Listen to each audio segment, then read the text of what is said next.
Vamos com o Vinícius aqui, hoje está tudo muito dinâmico aqui, tá rápido como tem que ser, no sentido da gente direto ao ponto. Vinícius, obrigado pela sua presença mais uma vez. Ontem nós tivemos no G20 uma performance muito forte do presidente Lula e do Fernando Haddad também, que veio com essa questão da taxação dos bilionários. Eu sei que você tem interesse nesse assunto, então vou pedir para você comentar, começar o nosso encontro com isso. Obrigado, bem-vindo, felicidade sempre. Bom dia, Conde, bom dia a todas e todos que nos acompanham. É maravilhosa a entrevista que você fez, né, Conde? Que tema fantástico, né? E suscita paixões até hoje, né? Você vê que interessante. Claro.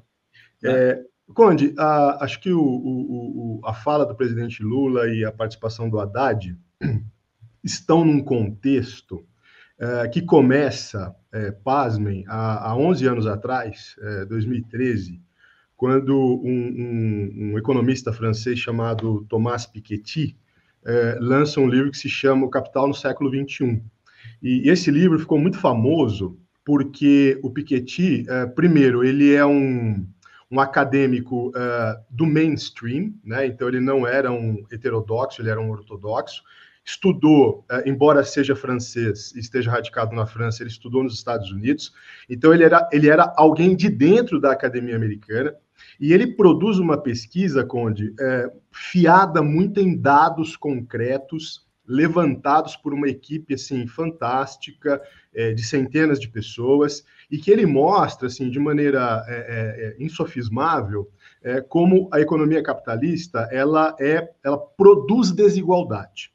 A gente sempre soube disso, a gente sabe disso, mas na área acadêmica, o mainstream econômico sempre sustentou a ideia de que o capitalismo é alguma coisa que produz e distribui riqueza.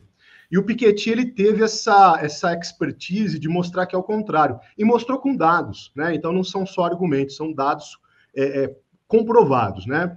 Bom, isso aconteceu há 10 anos atrás, mas desde então se começou dentro dos fóruns, digamos assim, institucionais oficiais, tanto no Brasil como no exterior, a percepção da necessidade de se tributar não os ricos, Conde, mas os super ricos, né? Porque o rico sempre houve e sempre haverá na economia capitalista.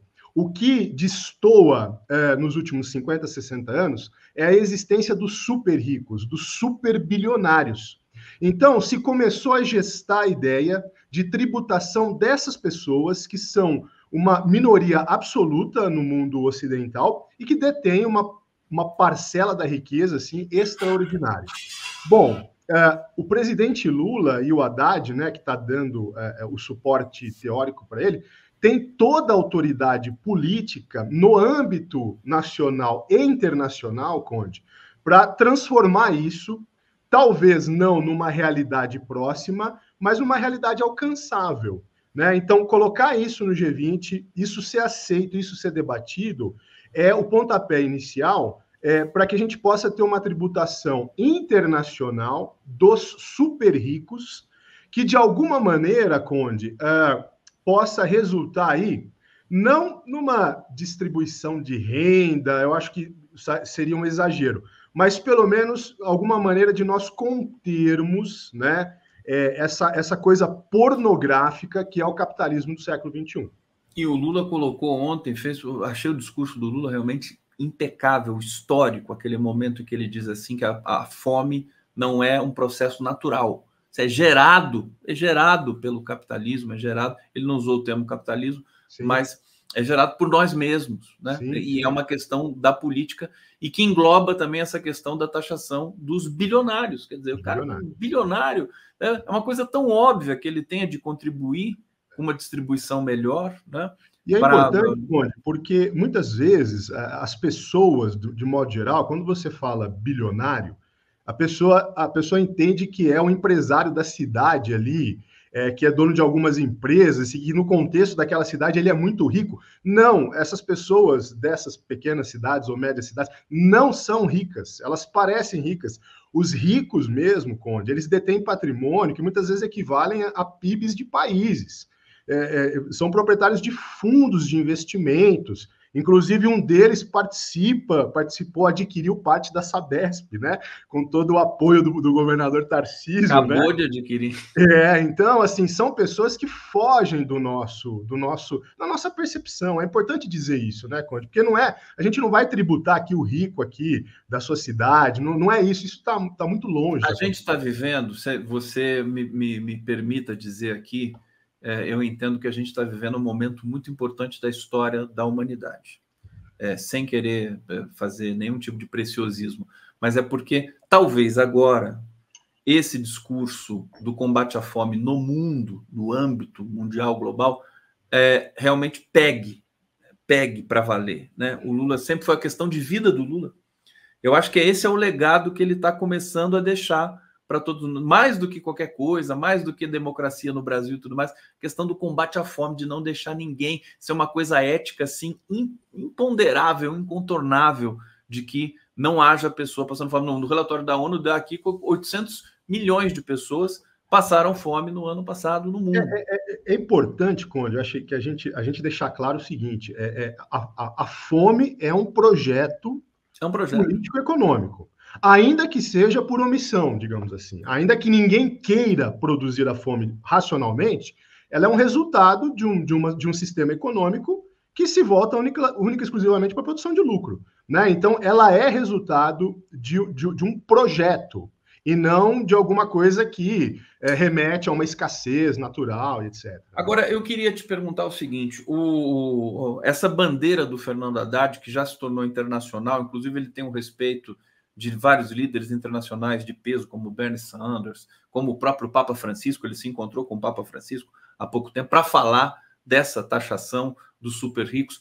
Qual é o caminho legal, jurídico, para que isso se estabeleça, por exemplo, no Brasil, no âmbito da reforma tributária, que ainda dá tempo de fazer essa mudança, essa implementação, e no mundo? Como é que isso seria implementado, na sua visão? Vamos por partes, né? Vamos começar, acho que pelo Brasil, né, Conde, que nos diz respeito aqui de maneira mais próxima, né? A Constituição de 88 nesse sentido, no sentido de uma tributação que seja redistributiva de renda, ela é excepcional, Conde. Nós não temos o que reclamar do texto de 88. Tem problemas, evidentemente, mas a estrutura normativa básica dela é uma estrutura que permite e que determina a tributação dos mais ricos, das pessoas que têm mais patrimônio, que têm mais riqueza, e a liberação da tributação daqueles que estão na base da pirâmide social. Qual é o problema? O problema, Conde, é que a tributação, no sentido concreto do termo, então, a criação do tributo, a cobrança do tributo, é algo que fica com os entes federativos. Então, União, estados e municípios. Então, quem decide isso são os legisladores da União, dos estados e dos municípios. Esse é o problema. Por quê? Porque o Congresso Nacional, as assembleias legislativas e as câmaras municipais, Conde, são ocupados por pessoas, por deputados, senadores, vereadores, que estão no topo da pirâmide social e, portanto, que detêm a riqueza. E, portanto, que não têm vontade política de dar concretude e eficácia para a Constituição. Dito isso, a importância de você ter um presidente como o Lula no chefe do executivo, na chefia do executivo, o Haddad como ministro da Fazenda, porque pode, pelo menos, encaminhar medidas estruturais que, de alguma maneira, impulsionem essas transformações tributárias. Agora, Conde, a gente não pode se iludir, né? É necessário um empenho e um esforço político do presidente Lula acima da média. Porque mexer no sistema tributário é mexer no cofre, né? É mexer no patrimônio daqueles que têm dinheiro, e, evidentemente, essas pessoas não têm interesse em recolher para o Estado, em pagar tributos, né? Do ponto de vista internacional, Conde, a estratégia é essa adotada pelo Haddad e é a mais adequada. Qual é o primeiro passo? O primeiro passo é estabelecer uma tributação dos super ricos que seja acordada no âmbito do G20, pelo menos, né? A partir daí, essa tributação uniforme dos super ricos, A partir daí, o segundo momento é tentar uma distribuição de renda entre os países ricos e os países pobres, o norte e o sul. Mas aí, Conde, até os mais entusiastas entendem que é muito difícil, né? Então, essa primeira parte de você tributar os super ricos é possível fazer, porque os países tributam e ficam com o dinheiro. Agora, a distribuição desse montante já é uma coisa que até os mais otimistas acham que é mais complicado de fazer. Mas acho que agora desbloqueou o debate, né? Eu acho que esse processo foi desbloqueado, e acho que a gente tem outras sinalizações no mundo acontecendo. Eu insisto em dizer que o fato de a desistência do Biden nos Estados Unidos trazendo a Kamala Harris para o centro da cena pública, política, eleitoral dos Estados Unidos, também é uma espécie de refresco com todos os senões com relação ao passado da Câmara, não sei o quê, mas para a gente bloquear a antidemocracia, o autoritarismo do Trump, esse discurso do ódio, das fake news, da mentira, é um momento único, eu vejo no mundo, e acho que coincide com essa exuberância da performance brasileira no G20. O que você acha disso, Casalino? Uma reflexão. Conde, eu acho a desistência do Biden é um evento, talvez, da política tradicional, assim, né? Não estamos falando de guerras, etc., mas da política tradicional, talvez um dos eventos mais importantes do século XXI. Por quê? Estava pavimentado o caminho para o Trump voltar ao poder. Estava pavimentado. Total. Ele ia voltar. E quando ele volta todo o símbolo e a força política da extrema-direita. A desistência do Biden abre caminho para a Câmara e, na minha opinião, Conde, e espero que eu esteja correto, eu penso que ela vai vencer. Eu acho que ela vai vencer porque ela carrega consigo o novo.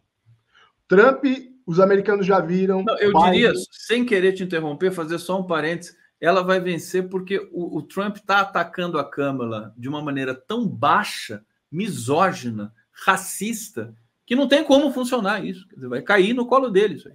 E a reação dos republicanos, Conde, mostra que eles vão perder, porque eles ficaram desesperados, né?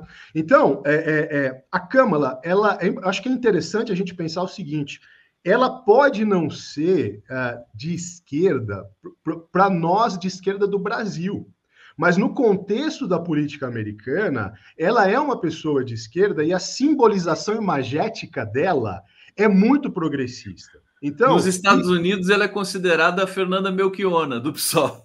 Perfeito. Então, Conde, eu acho que a gente, aqui no Brasil, a gente tem também que fazer os ajustes necessários. Eu estou falando isso porque eu vi muitos companheiros de esquerda, companheiras e companheiros, né, criticando de maneira muito contundente a Câmara pelo passado como procurador, etc., né?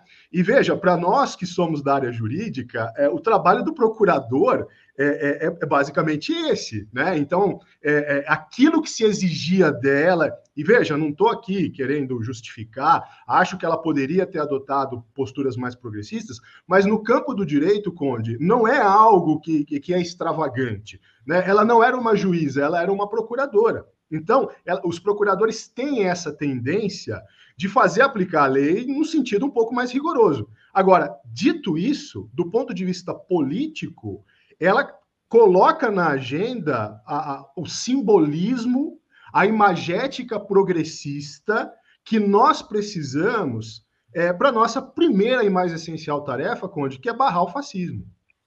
Perfeitamente. Um debate que vai ser muito forte aqui no Brasil. A Câmara caiu nas graças aqui de certos setores da sociedade brasileira, sobretudo nas redes sociais, vários memes, pessoas encantadas. Tem cantadas, tem musiquinhas da Câmara, Câmara lá. Como é que é? A Câmara lá, que é fazendo alusão ao Lula lá e tudo mais. Tá divertidíssimo isso aqui. O Brito tá levantando o dedinho aqui para falar. O Brito já vai entrar. Deixa eu só trazer um último tema e vai comentar esse tema, Brito, querido. A gente faz a transição aqui.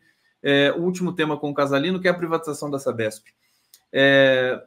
Assistimos atônitos ou não atônitos a privatização da maior empresa de água do mundo, uma das maiores do mundo, no sentido também da dor de perder reservas aquíferos que estão nas mãos da Sabesp por vias ainda não tão esclarecidas, mas eu queria um parecer teu, uma visão sobre essa privatização aí.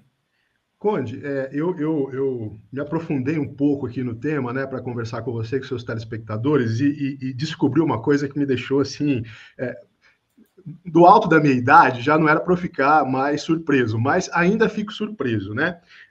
A empresa privada que adquiriu aí, que é a sócia majoritária, digamos assim, se chama Equatorial. E aí, pesquisando aqui os proprietários da Equatorial, então nós temos o banco Opportunity, do Daniel Dantas, né? E o BlackRock, que é um fundo de investimento dos mais potentes do mundo, né? Então, trocando em miúdos, Conde, o que é que o Tarcísio fez? Ele transferiu o comando da Sabesp, né? Porque, veja, Conde, uma coisa é você privatizar, né? Então, podemos discutir privatização da telefonia, privatização de rodovias, né? Da gestão da... Outra coisa é você privatizar a água, né? Água é alguma coisa que não se privatiza, por definição, pelo menos na minha opinião, né? Mas é como privatizar o ar, né? Assim, é elementar isso, né? E ele privatiza quando ele transfere esse ativo para o setor financeiro do capitalismo nacional e internacional. Então, é uma transferência de patrimônio público para o capital financeiro. Dito isso, Conde, além de todas as consequências pérfidas da privatização, então, gestão da água a partir do paradigma do lucro, né, e não do interesse coletivo social. Dito isso, eu queria chamar a atenção, talvez, para a única coisa positiva disso tudo, tá? O estado de São Paulo, Conde, é um estado em que a maioria da população se vê como pequenos capitalistas, né?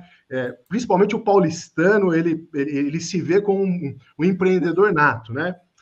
53% da população do estado de São Paulo é contra a privatização da Sabesp. Isso significa, Conde, do meu modestíssimo ponto de vista, que existe um ativo político muito forte para a oposição. Por quê? Porque se o Tarcísio quiser ser presidente, ele precisa lidar com a seguinte questão: ele vai privatizar, ou pelo menos está na pauta dele, a privatização de recursos naturais, inclusive da água, de todo o país. De todo o país, porque ele já provou que ele faz isso e vai fazer isso. Então, eu entendo, Conde, que existe aí uma oportunidade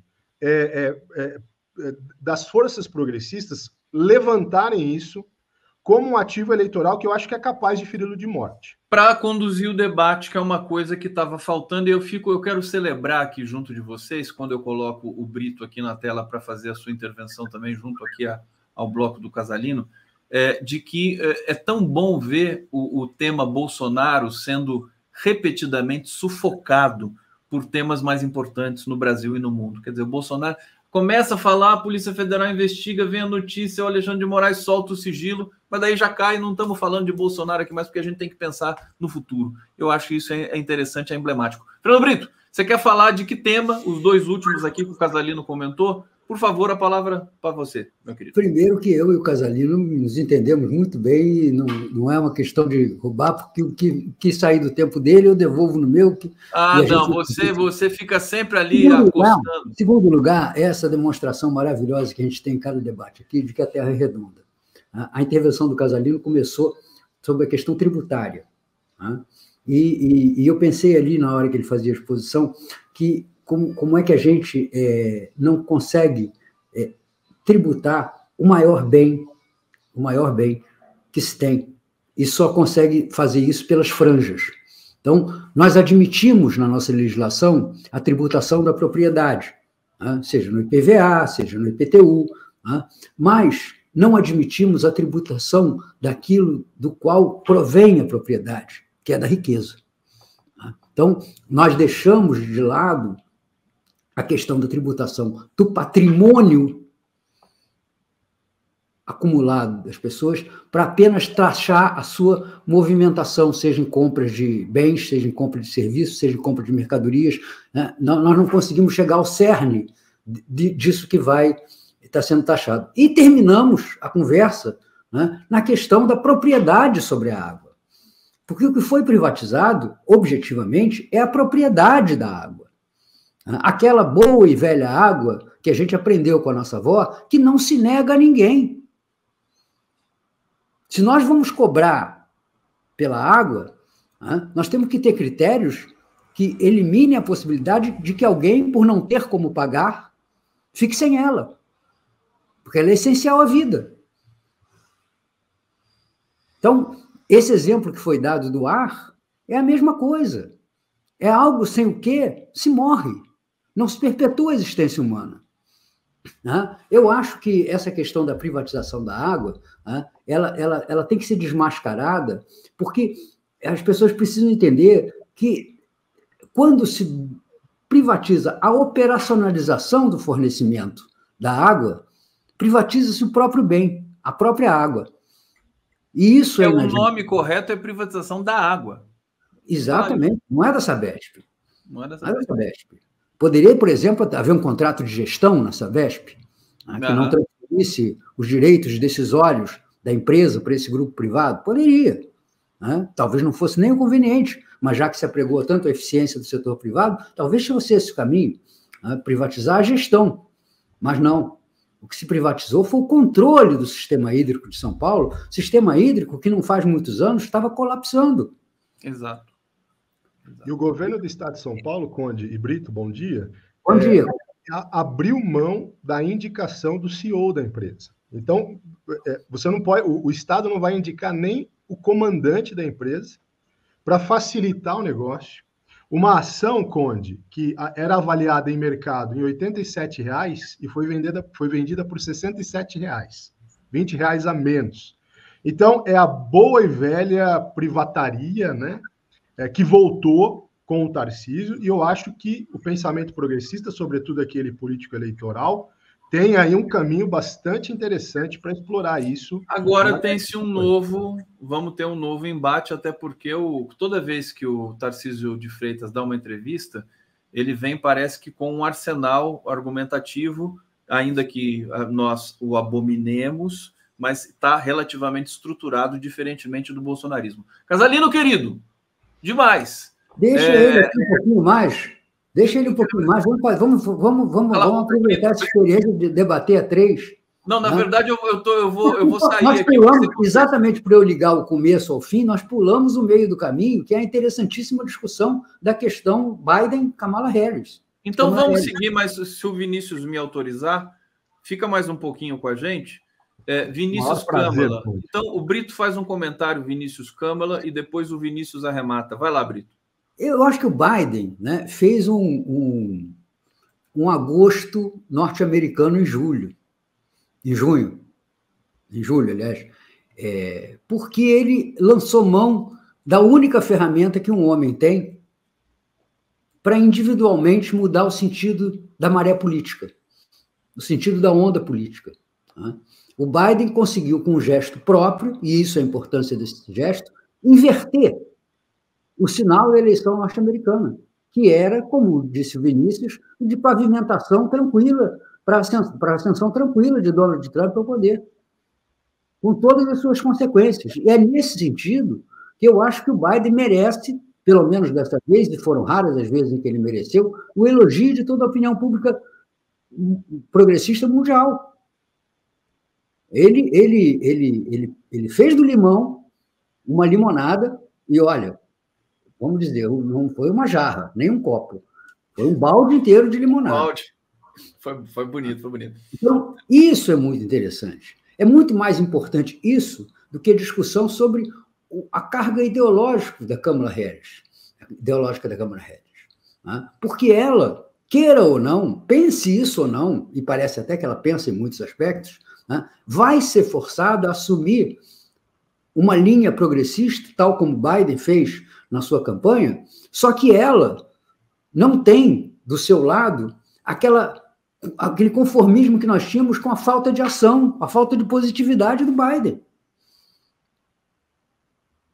E que foi tão frustrante, por exemplo, no Obama. O Obama chegou ao poder carregando as esperanças da humanidade.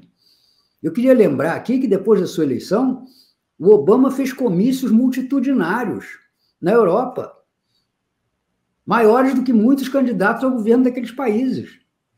A Câmara está criando essa sensação no mundo. Gente que não tem absolutamente nenhuma relação com os Estados Unidos, nenhum interesse direto pessoal na eleição norte-americana, está aí torcendo no mundo inteiro, nas redes sociais, pela Kamala Harris. Então, isso é importante. Isso é muito mais importante do que as pessoas de fato são. O mais importante é o que elas provocam. O mais importante é o que elas despertam no ser humano. Eu me lembro, Casalino, que na eleição de 82, uma grande amiga já falecida, Eloneida Studart, né, que ficou presa naquela ideia de que deveríamos todos permanecer no MDB, porque o MDB era frente ampla e que tínhamos que estar todos unidos até o final da ditadura, etc. Tal. O desespero dela com o crescimento da candidatura do Brizola, e ela me contando que tinha estado numa comunidade, numa favela, e tinha ficado impressionado quando uma senhora, né, disse para ela que o Brizola ia tirar dos ricos para dar aos pobres. E que era muito perigoso isso, porque ela e eu sabíamos que o Brizola não tinha condições políticas de fazê-lo. E eu virei para ela e disse: Eloneida, o importante não é isso. O importante é que ela se convenceu de que isso precisa ser feito. Muito bom. Então, nós chegamos a essa situação. A importância da Kamala Harris no panorama mundial é muito mais importante do que é Kamala Harris. Essa descendente de indiano. Quem é Kamala Harris? Ô, Brito, deixa eu pedir para o Casalino, então. Nós somos o papel que a sociedade acaba empurrando a gente para desempenhar. Perfeito. Até para liberar o Casalino e para a gente seguir aqui e finalizar. Ele quer mandar você embora, Casalino, não tem jeito.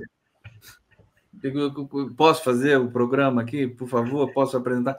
Não, é que eu fico preocupado. Essas pessoas têm horários, não são que nem você, Brito, que fica aí, tá, a hora que quer.